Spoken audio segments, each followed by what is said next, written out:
Hey, let's talk about Married to Medicine, the reunion, part one, season 8. We're going to recap it. No, we ain't recapping anything because I don't have the attention span. That's shout out to a piece of the action. Attention span, that's what Shirley Raff said. Anyhow, let's talk about Married to Medicine, the reunion. We're just gonna just go through it as I remember it because I think it was funny. First up, Anila. Anila was the new addition to the show. Indian American lady. Got into it with Toya because she didn't initially pay the makeup artist on time. We still don't know. Let's just call that makeup gate. Because did she pay him on time? Or did she just kind of forget about it and assume she didn't have to pay, and then until the makeup artist started badgering her she decided to pay. I don't know. But according to everybody, Anila really has money, so she's not wanting for anything. And this may sound very racist, but I do know that Indians, and they pride themselves on haggling. And that is no shade. I just happen to know that is to be a fact. Many Indians told me that. So maybe Anila wanted to haggle. I don't know. So she, was she a good addition to the show? I believe she was, actually, because she came through in the very end. I think once she got from under Toya's, wing and stopped doing what she thought a reality star is supposed to do. Most people come in I'm a reality star. I'm going to start, I'm going to come into the scene. I'm going to come into it with all the people and, pick a fight. Drew Sidora picked a fight with Kenya. That was her big break. So Anila came in strong, but, she kind of mellowed out. Once it seems like when she got with Heavenly, she mellowed out. And she, realized, I'm going to play it this way. So she switched the way she was playing the show. And she came through at the very end where she did that whole broke down palace thing with Lisa Nicole and charged the drinks to the room. But hey everybody, note to self, if you try that, you can go to jail for that. And broke down palace, those girls went to jail for 40 years just for charging something to another room in Thailand. Anyhow, back to Married to Medicine. That was your public service announcement, by the way. Back to Married to Medicine. So, as the reunion progresses, they start talking to Toya about, they do this whole montage or package, as they call them, about Toya and her mean girl energy all season, her lashing out at everybody. Then she comes with a BS, apology. I was going through it. COVID, my husband was in the ER. Hello, everybody was in the hospital. All these doctors were in the hospital. Everybody's family was impacted by COVID. Not just you. And last I checked, you were playing tennis 5 days a week and drinking wine. Why are you so mad? Because you couldn't go on a trip? And, Toya strikes me as a person that travels all over the world, but never really takes in the culture. It's she travels just, I'm going to Paris to go to Yves Saint Laurent and buy a tacky shirt. That's what strikes me about her. That's just what I feel. It's not truth. It's just what I feel. It's my truth. So, but, Toya is still making a lame excuse. And then it's I hate when people apologize, but then try to attack you. And did you notice that she said, I attacked you. Wait, I attacked you after you attacked me, or no, I attacked you hard. So she admitted she attacked them. That's why you were yelling at me, or something crazy. It didn't make sense because it just put you as the villain, Toya. You attacked the ladies. You went to Heavenly's party, started poo-pooing on everything, making fun of the food or whatever, bitching about wearing a mask and eating in a mask, whatever. Okay, we got it. Toya just seems to be a little bit emotionally immature, and I can relate because I'm emotionally immature. I lash out at times and then I regret it. It feels bad, and I feel like a lot of her lashing out and her crying and her tears on this show was because she was embarrassed. She was embarrassed of her behavior, and also embarrassed because she has to sell her dream home. Although she now says, this wasn't my dream home. It's just a home. I could get $1 million. The math isn't mathing. You haven't been in your home for very long, so you haven't gained that much equity in it. And according to Quad and everyone else, you have to rob, steal, and, you have to get 3 or 4 mortgages to get the house. So it's yo, you're not going to make any money off that house when you sell it. So you're obviously selling that house because you're in a bind. You probably realized once you got into this $2 million house that's not really furnished, mind you, from what we've seen on the show, that the maintenance on the house, like you buy a house that big, the maintenance alone is probably $10,000 a month. So with Eugene's salary and your not guaranteed salary on Married to Medicine, because one, Married to Medicine could end at any moment. Two, you could get kicked off of Married to Medicine at any moment. And three, Eugene could leave you.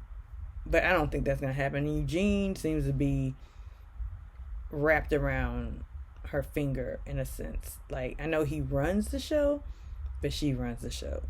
And it seems as though like Eugene must have loved her a little bit more than she loved him. But I mean, I think they're solid. But if they do come back next season, I suspect that they're going to be the couple with the problem. Unless this Contessa and Scott thing can carry on to next season, then they may skate by without being the couple with the problem. But if you've noticed, every couple has had a problem except for Eugene and Toya.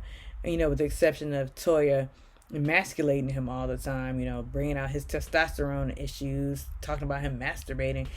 They haven't had any real drama. Like Simone and Cecil had Tammy, Tammy the golfer corrupting the marriage, which I feel like was BS. Curtis, who cheated on Jackie, which totally humiliated him and shows no remorse, mind you.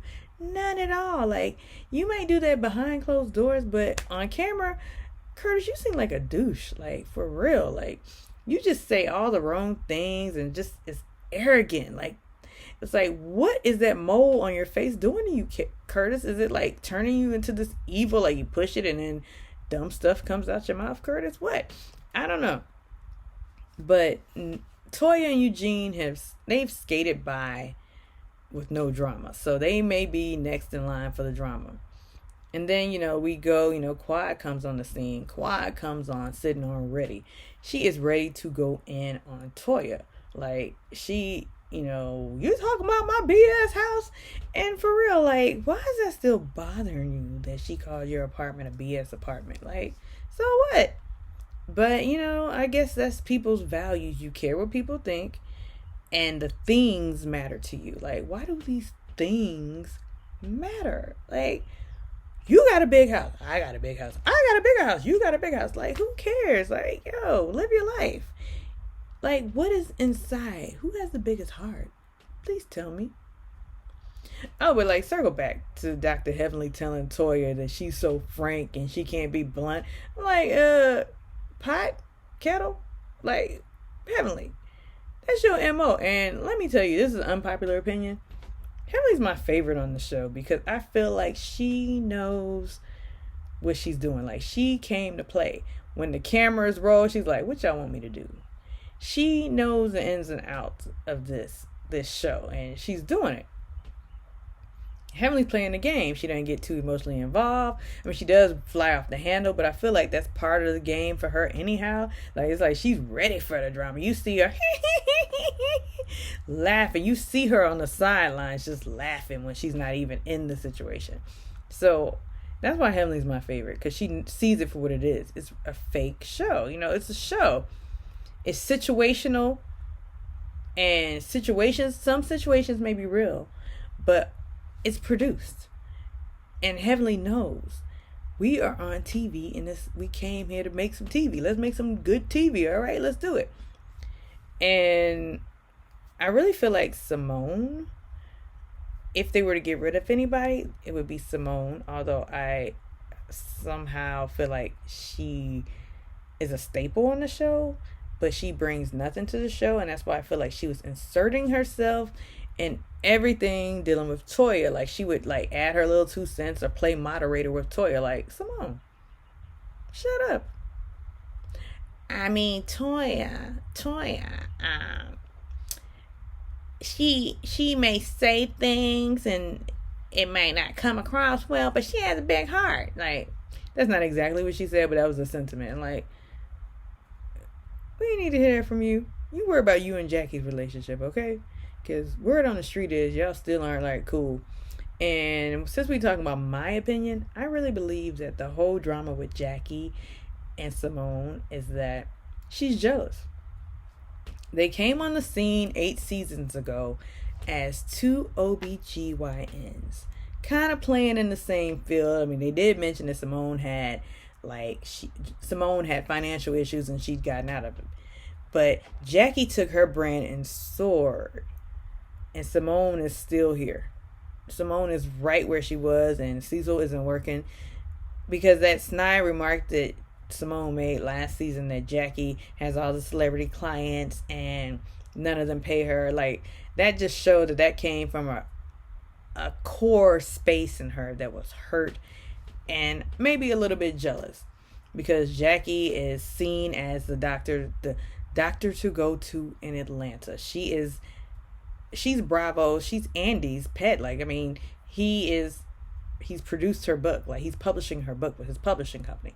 So Jackie is, the star student. And Simone might not be happy about that. But other than that, I'm just kind of rambling at this point. But I want to know what you feel about the reunion. Like, do you think that Anila was a good addition to the show? Because I think she came through. Do you think that Toya's attitude needs an adjustment? Do you think that Toya and Eugene are selling the house because they have to, not because they want to? Because she's not making that much money. Let me know your thoughts. Like and subscribe.